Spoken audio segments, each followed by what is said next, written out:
You're wearing an Eagles hat right now. I am. I'm chilling. It's a bye week, no stress. 3 scary things about the Eagles, I think. Okay. We still haven't played our best game.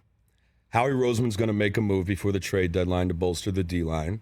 And if we come up short this season, we have 2 first-round picks next year. 1 could be a top 10. I'm thinking Dynasty.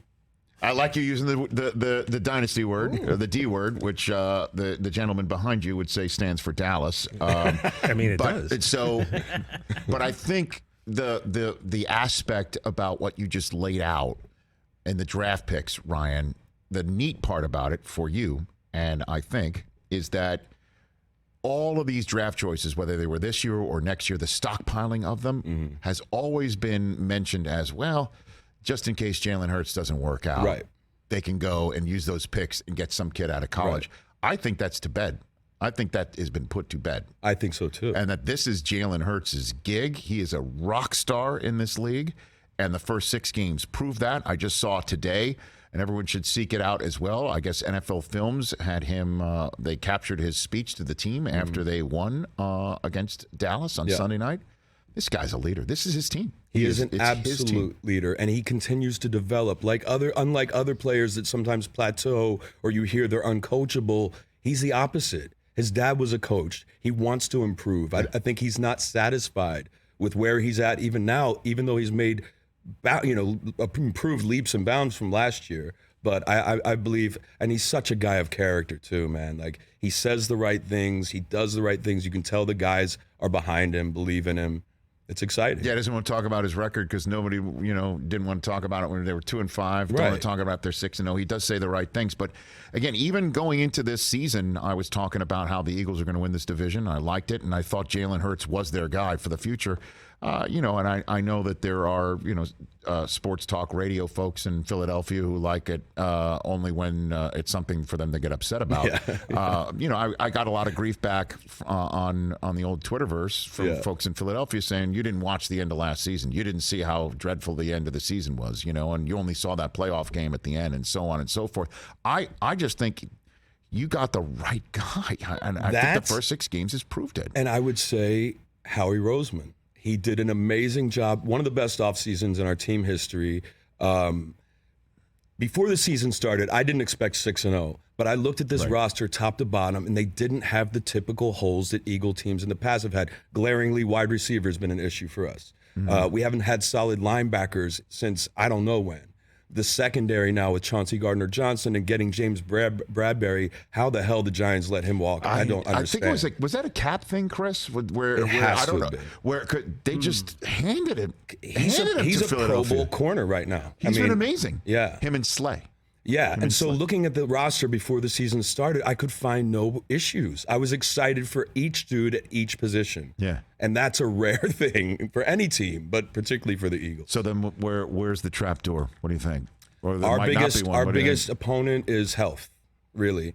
I mean, I know the Niners have taken a step up getting CMC, and great move for them. They bring an area guy back home. They're going to sell a ton of jerseys. But I think that we match up with anybody in the NFC. I'm not afraid. Health is our only opponent. What about the health of Dak now, though? I mean, we'll see. His first game. That's Christmas. It is, and that'll be a hell of a gift to win and beat him twice. But you're right over there, TJ. You're right over there. I was choked.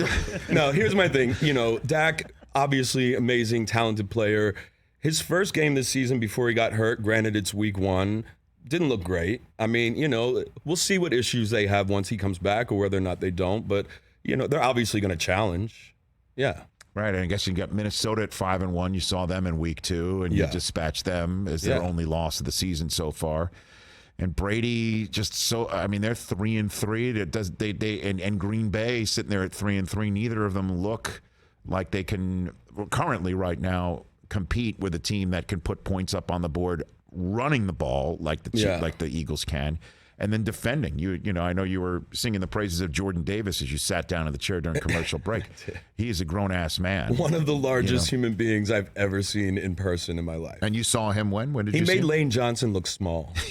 Which is saying a lot. I saw him in Philly after the Jags game. We went to the friends and family area. The Eagles are so good to me. They take such good care of me. Like, when I go to games and stuff like that. Did you just go on the road with him too? I did, man. I'm basically becoming an Eagles groupie in my spare time. So I went to Arizona with, I would say, 30,000 other Eagle fans. Which, by the way, this is not a trip down the turnpike to D.C. This is a dedicated... There's no Delaware water gap in Arizona. You're spending money to fly, to put yourselves up.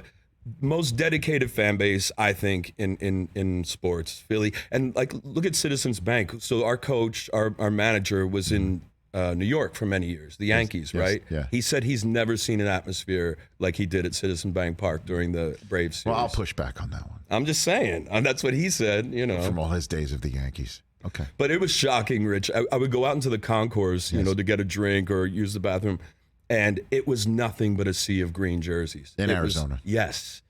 I kind of started feeling bad for the locals. Like, you know, we took over the place. That could never happen in Philly. Never. Where Arizona comes in, and, or another it's team, right? Never gonna happen, you know? Right? And Sirianni, you got to meet him? I got to meet him very briefly. I felt like a little kid. I got all excited. Spoke to Shane Steichen a bit, who I think is doing a great job. All right.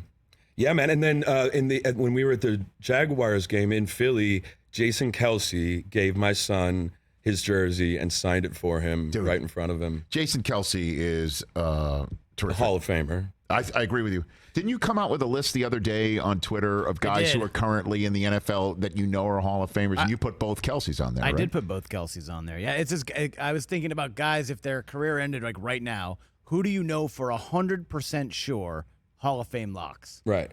And those are two of them. And those were two of them. I came up with about maybe 10 Mahomes, to 15. Brady, Rodgers. Mahomes, Brady, Rodgers. Larry Fitzgerald, who's not actually still playing. Right. No, but like guys who are still playing right now.